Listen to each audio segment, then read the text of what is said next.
ভাগবতমৃত সর্বস্যম বিষ্ণু ভক্তাদ বিনিশ্রিতম গীতা গঙ্গোদকং পিত্যা পুনর্জন্ম ন বিদ্যতে। ভগবত গীতার পীযূষ জ্ঞান আহরণ করলে, পান করলে তাকে আর পুনরায় এই জগতে জন্মগ্রহণ করতে হয় না।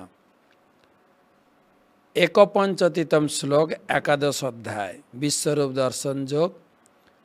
ভগবানের দ্বিভুজ শ্যামসুন্দর রূপ কৃষ্ণ স্বরূপ দর্শন করে অর্জুন তার মনোভাব ব্যক্ত করছেন।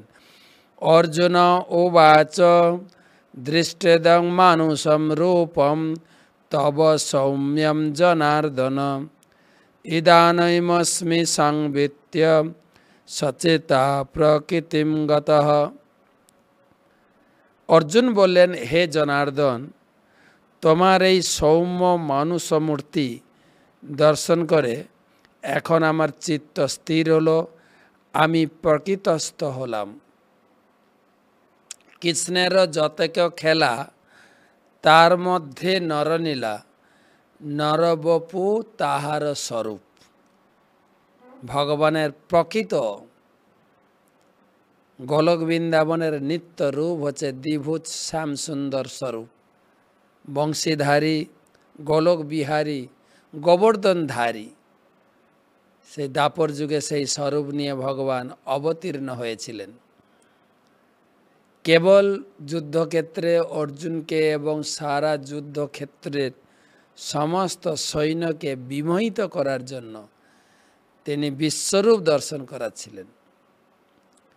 কিন্তু পুনরায় যখন তার সেই সৌম্য বপু স্বরূপে বাঁশুরি বা বংশীধারী ভগবান কৃষ্ণের স্বরূপ দর্শন করলেন, তখন সেই অর্জুন প্রকৃতিস্থ অর্থাৎ সমস্ত স্বরূপের উপাসনা করে যখন কেউ কৃষ্ণের চরণে আত্মসমর্পণ করে তার জীবনের ভক্তিটা সম্পূর্ণ হয়। কৃষ্ণ স্বরূপই হচ্ছেন ভগবানের আদি স্বরূপ, গোবিন্দ স্বরূপ।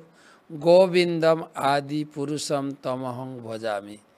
তো গোবিন্দ স্বরূপের চরণে আত্মসমর্পণ করে আমাদের মনুষ্য জীবনটাকে কমপ্লিট বা শুদ্ধতা করতে চাই।